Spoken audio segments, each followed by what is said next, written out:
আসসালামু আলাইকুম ওরহমতুল্লাহি ওবারাকাতু। সকল শিক্ষার্থীকে জানাচ্ছি আমার চ্যানেলের পক্ষ থেকে অনেক অনেক শুভেচ্ছা এবং অভিনন্দন। তোমাদের যারা ঢাকা ইউনিভার্সিটিতে পড়ার আগ্রহ রয়েছে বা বিভিন্ন ইউনিভার্সিটিতে পড়ার আগ্রহ রয়েছে, তো তাদের জন্যই মূলত আমার এই ভিডিওটি। তো আজকে আমি এটার প্রথম পর্ব শুরু করলাম আজকে, ঠিক আছে। আজকে এটা আমার প্রথম পর্ব। তো প্রতিদিনেই রেগুলার এভাবে আমি 20টা করে তোমাদের জন্য সংক্ষিপ্ত প্রশ্ন থাকবে, যেগুলো থেকে ঢাকা ইউনিভার্সিটি সহ বাংলাদেশের বিভিন্ন ইউনিভার্সিটিতে কিন্তু পরীক্ষায় প্রশ্ন আসতে পারে, ঠিক আছে, এমসিকিউ আসতে পারে। তো আমি যেগুলো এমসিকিউ আজকে তোমাদের সাথে আলোচনা করব, প্রত্যেকটা এমসিকিউ অনেক অনেক গুরুত্বপূর্ণ তোমাদের পরীক্ষায় আসার জন্য। তো আমি আর দেরি করছি না, ইনশাল্লাহ আজকে প্রথম পর্ব শুরু করেছি। এভাবে প্রতিদিন 1, 2, দ্বিতীয়, তৃতীয়, চতুর্থ, পঞ্চম এভাবে ধাপে ধাপে চলতে থাকবে। তো ইনশাল্লাহ তোমরা রেগুলার আবার এই কোর্সে তোমরা থাকবে। আশা করি তোমাদের সামনে ভার্সিটি পরীক্ষায় সাধারণ জ্ঞানের জন্য একটা ভালো দিক নির্দেশনা পাবে আমার এই চ্যানেলের মাধ্যমে। তো দেখো, আমি আর দেরি করছি না।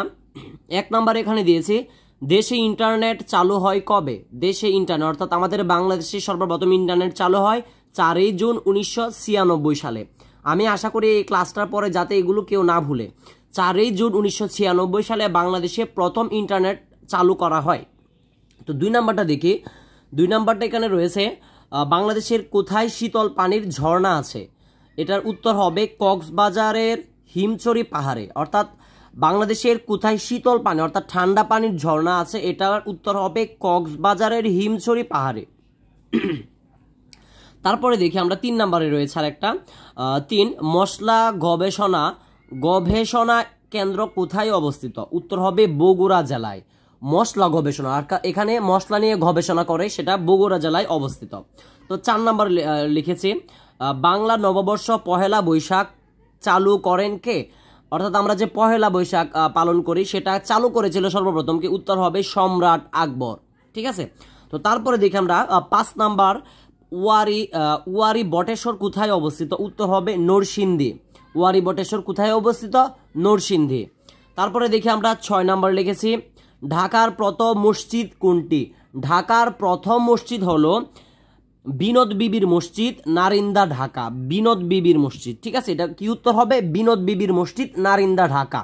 তারপরে দেখি 7 নম্বর লিখেছি, বাংলাদেশের প্রথম জাদুঘর কোনটি? উত্তর হবে বরেন্দ্র জাদুঘর গবেষণা অর্থাৎ বরেন্দ্র গবেষণা জাদুঘর রাজশাহী।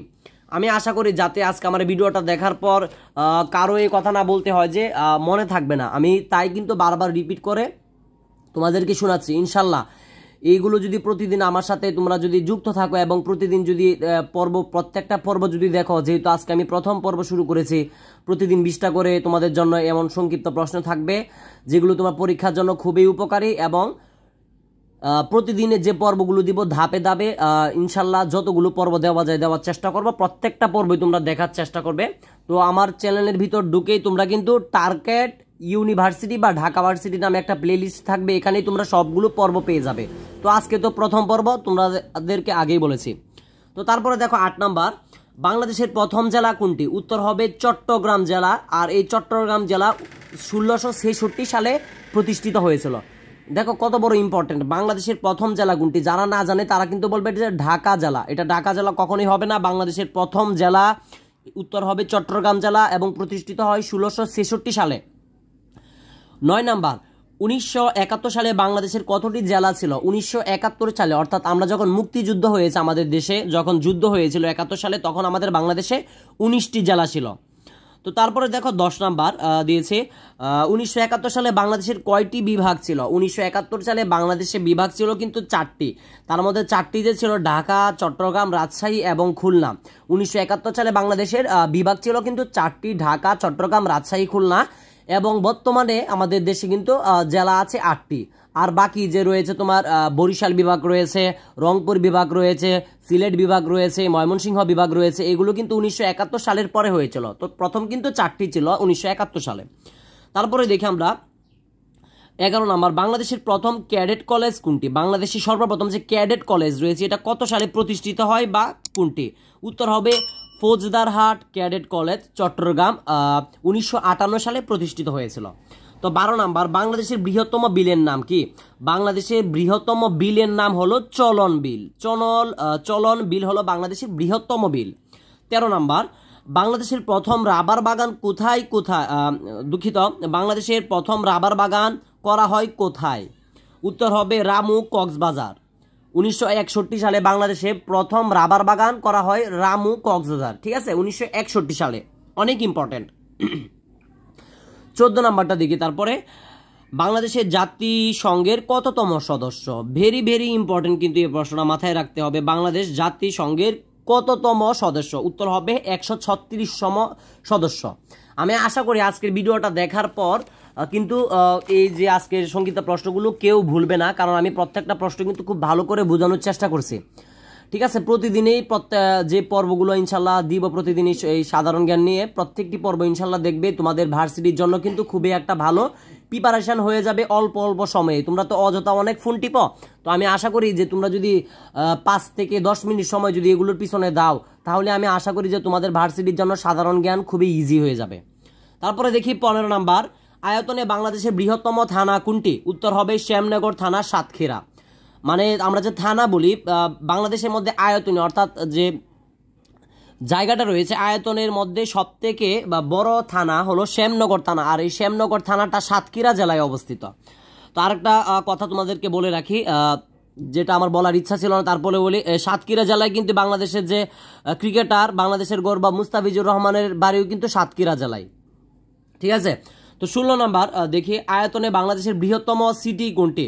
অর্থাৎ বাংলাদেশের যে সিটি কর্পোরেশন রয়েছে সেটা আয়তনে কোন সিটি কর্পোরেশনটা বাংলাদেশের সব থেকে বড়? উত্তর হবে কিন্তু গাজীপুর সিটি কর্পোরেশন। বাংলাদেশের সিটি কর্পোরেশনের মধ্যে সব থেকে বৃহত্তম city corporation Gazipur city corporation. ঠিক আছে, তারপরে বলি 17 নাম্বার, বাংলাদেশের শীতলতম স্থান কোনটি? বাংলাদেশের শীতলতম স্থান মানে ঠান্ডা স্থান কোনটি? উত্তর হবে শ্রীমঙ্গল।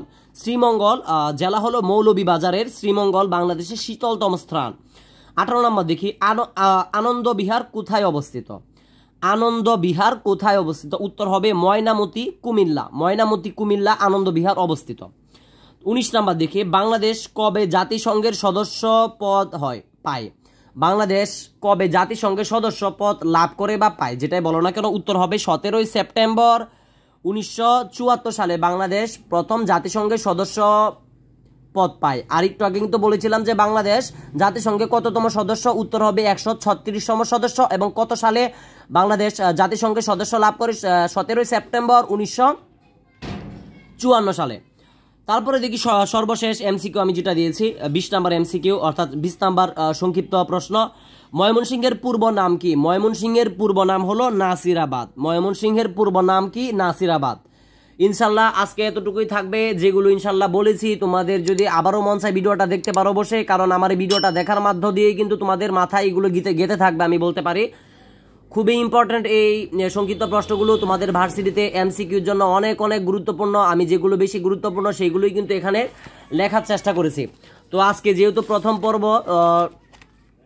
সেই কিন্তু একটু তোমাদের সাথে আলোচনাটা আমি বেশি করেছি আজকে যেহেতু প্রথম পর্ব। ঠিক আছে, সামনে বার থেকে আজকে প্রথম পর্ব, দ্বিতীয় পর্ব, এইভাবে রেগুলার কিন্তু ক্লাস দেওয়া হবে, তোমাদের জন্য সংক্ষিপ্ত প্রশ্ন করা হবে। আমি বলতে পারি এগুলো তোমাদের ইউনিভার্সিটি, ঢাকা ভার্সিটির জন্যই মূলত টার্গেট। তো ঢাকা ভার্সিটি বলো বা চট্টগ্রাম ভার্সিটি, যে কোনো ইউনিভার্সিটির জন্যই কিন্তু এই এমসিকিউ বা সংক্ষিপ্ত প্রশ্নগুলো তোমাদের পরীক্ষায় কমনের জন্য খুবই ইম্পর্টেন্ট। আর আমি সব থেকে যে বেশি গুরুত্বপূর্ণ বিভিন্ন সময় এসেছে সেগুলো কিন্তু এখানে দেওয়ার চেষ্টা করেছি। তো আমি আজকের মতো বিদায় নিচ্ছি। যারা আমার চ্যানেলে নতুন অবশ্যই সাবস্ক্রাইব করে পাশে থাকবে এবং তোমাদের বন্ধুদের সাথে শেয়ার করবে যাতে তারাও উপকৃত হতে পারে। তো প্রথম থেকে দশম শ্রেণীর সকল পড়ালেখা এখানে ইউটিউব চ্যানেলের পক্ষ থেকে আবারও জানাচ্ছি অনেক অনেক শুভেচ্ছা। আমি আজকের মতো বিদায় নিচ্ছি।